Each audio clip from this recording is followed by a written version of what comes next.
We all know that there has been a huge shift to virtual meetings lately.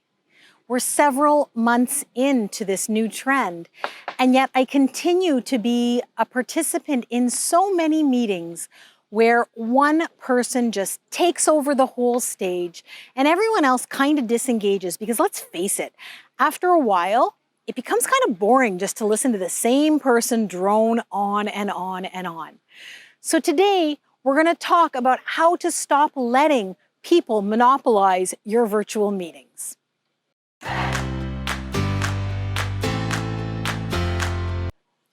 Navigating communication through virtual platforms such as Zoom is a whole different ballgame than navigating that in a conference room, as I'm sure you've already realized. There have been so many articles published about how to communicate better virtually, and yet I still continue to see that one of the common base skills that needs to be integrated for a virtual meeting to be successful continues to not be implemented. So I wanted to talk about that today. On a virtual platform, it is so much harder to balance and navigate speaking time and speaking turns. The reality of a conversation is that one person speaks and somebody else responds, and somebody speaks again, and then it's somebody else's turn. This is the give and take, or the turn taking that is natural in a conversation. This is much harder to do on Zoom because we don't necessarily notice the verbal cues the same way we would in person. The cues that are telling us, hey, you've been talking too long, or I'm trying to interrupt you because you're going on too long. It's harder to pick up on this on a tiny screen with little thumbnails, or sometimes when we're looking at the camera, instead of looking at the screen and looking at other people. So it's really important in virtual meetings to be very explicit when you're in a group setting around how these speaking turns are going to be navigated. This could look something like saying at the beginning of the meeting, I'd like everybody to take 2 minutes and share with us what they've been working on over the past week.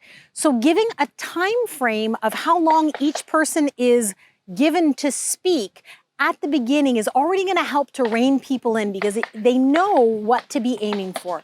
And you're still going to have people who go over a little bit, and that's fine.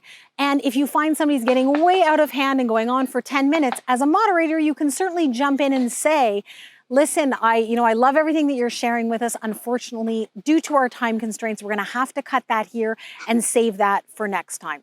Because what's really important is that everyone gets a chance to share when you're in a meeting where it's supposed to be a group participation.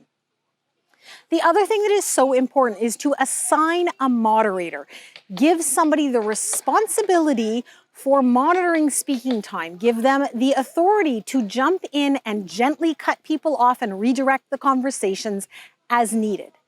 Introduce this at the beginning of the meeting. So tell people, John is going to be watching speaking time so we can make sure we stay on agenda and everyone gets a chance to share.